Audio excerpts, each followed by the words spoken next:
key of David, I want to place the cloak of invisibility over our communication, minds, bodies, spirits, and our hearts, as well as this video and everyone watching. And right now I want to rebuke, bind, and cast out any voice and voice spirits that interferes with electronics to stop this message of the gospel of Mary Magdalene from being put out. We rebuke, bind, and we just cast it out right now in Jesus Christ of Nazareth holy name.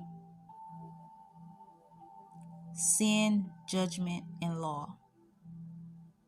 The distinction between the nature of matter, which has no image, and that other image of nature is based on a philosophical distinction between the material world of sense perception and the divine realm.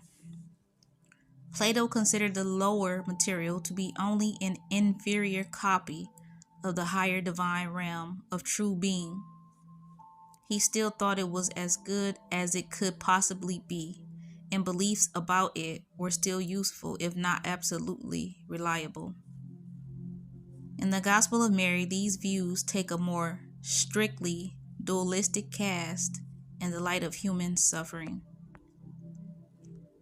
Confidence in material things is now equated with a deception that leads to death. Anyone with 2 ears should listen. The Savior concludes according to the Gospel of Mary, chapter 3, verse 14, where the Gospel of Mary departs radically from the elite teachings of Plato and the Stoics.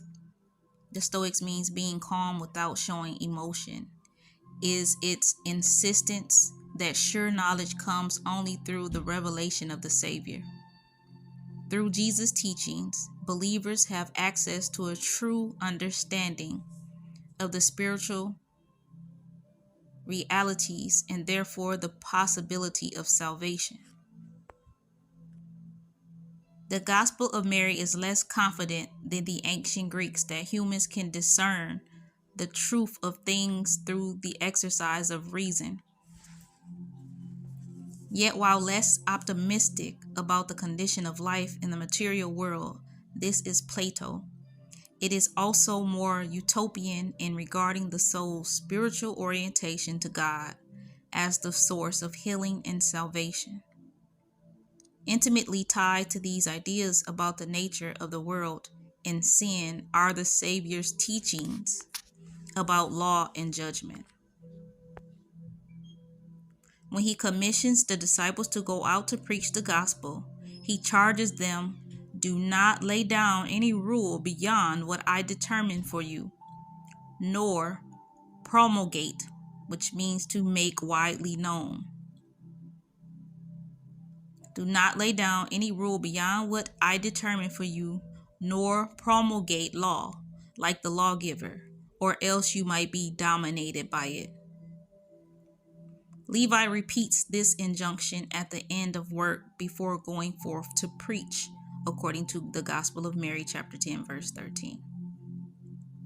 How are we to understand this command? The lawgiver is surely a reference to Moses and hence to Jewish law. Considerable controversy amongst both Jews and Christians arose over how to interpret Jewish law in the first century from other early Christian literature. The Gospel of Matthew portrays Jesus in conflict with other Jews over whether it is lawful to heal or to pluck grain on the Sabbath. When Jesus is charged with lawlessness, he responds that the Sabbath was made for humans, not humans for the Sabbath, according to Mark chapter 2, verse 27. And again, it is not what goes into a person, but what comes out that determines whether a person is clean or not.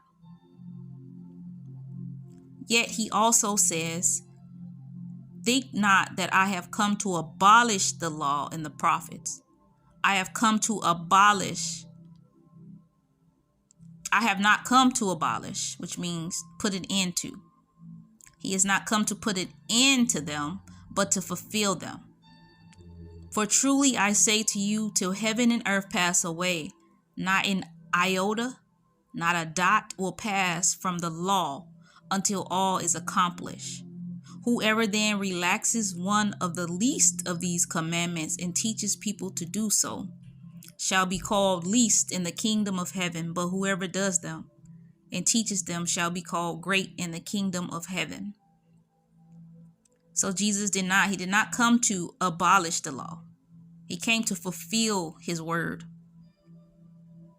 And we see that happening right now in these end times. Bible prophecy is being fulfilled. So that is all for today, loves. Until next time, shalom and peace be with you.